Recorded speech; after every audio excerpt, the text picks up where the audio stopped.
August পরবর্তী অন্তর্বর্তী সরকারের আমলে রাজশাহী বিভাগে বেড়েছে হত্যা, ডাকাতি ও দস্যুতা। এ নিয়ে বিস্তারিত জানাতে রাজশাহী স্টুডিও থেকে আমাদের সাথে যুক্ত হয়েছেন সিনিয়র রিপোর্টার সৌরভ হাবিব।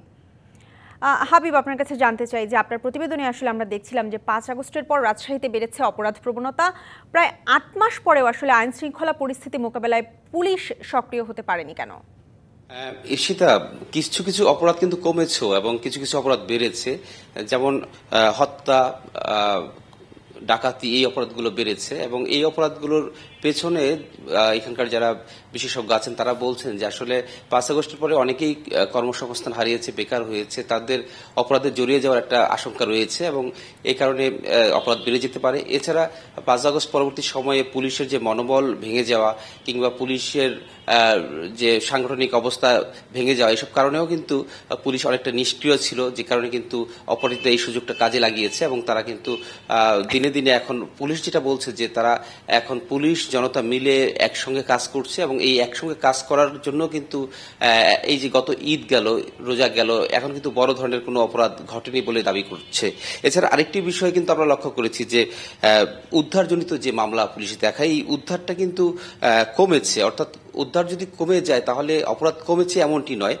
উদ্ধার যেহেতু কমেছে, অর্থাৎ মাদক এবং অস্ত্র, এই যে রাজশাহী যেহেতু সীমান্তবর্তী জেলা, এদিক দিয়ে কিন্তু প্রচুর পরিমাণ মাদক এবং অস্ত্র প্রবেশ করে দেশে, এই উদ্ধারটি কিন্তু কমেছে।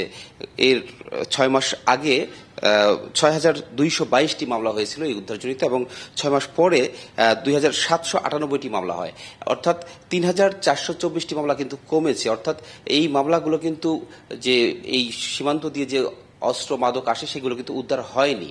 তো এই কারণে কিন্তু এটাও কিন্তু পুলিশের কিছুটা দুর্বলতা বা নিষ্ক্রিয়তা বা আগের যে অবস্থা ছিল সেই অবস্থা না থাকার কারণে এই সুযোগটি পেয়েছে।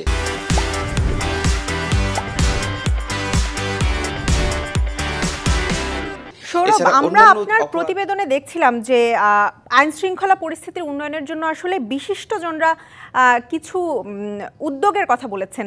সেই উদ্যোগগুলো বাস্তবায়নে কোনো ধরনের প্রশাসন কোনো ধরনের ব্যবস্থা নিচ্ছে কিনা?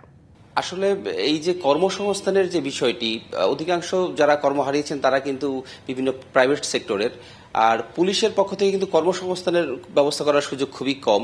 এখানে অনেকেই কর্মী ছাঁটাই হয়েছে বা অনেকেই কর্ম হারিয়েছেন। তো পুলিশের পক্ষ থেকে কিন্তু এই ধরনের উদ্যোগ নেওয়ার সুযোগ নেই। পুলিশ তাদের মতো করে পুলিশ জনতা মিলে রাত জেগে পাহারা দিচ্ছে কিছু কিছু এলাকায়। তারা যেসব এলাকায় ডাকাতি প্রবণ এলাকা, সেসব এলাকাগুলোকে চিহ্নিত করার চেষ্টা করছে। তারা কিন্তু তাদের মতো করে প্রশাসনিক কাজগুলো চালিয়ে যাচ্ছে। তো এই যে কর্মসংস্থান, এটি কিন্তু আমরা ওভাবে দেখিনি। ঈর্ষিতা, সৌরভ, আমরা আপনার কাছে জানছিলাম যে আসলে আইন শৃঙ্খলা পরিস্থিতির উন্নয়নে প্রশাসন, আইন শৃঙ্খলা বাহিনী এবং জনগণ আসলে একসাথে থেকেই কাজ করছে এবং আমরা আশা করছি আসলে সেই পরিস্থিতির উন্নতি হবে খুব দ্রুতই। আপনাকে অসংখ্য ধন্যবাদ আমাদের সাথে যুক্ত হবার জন্য।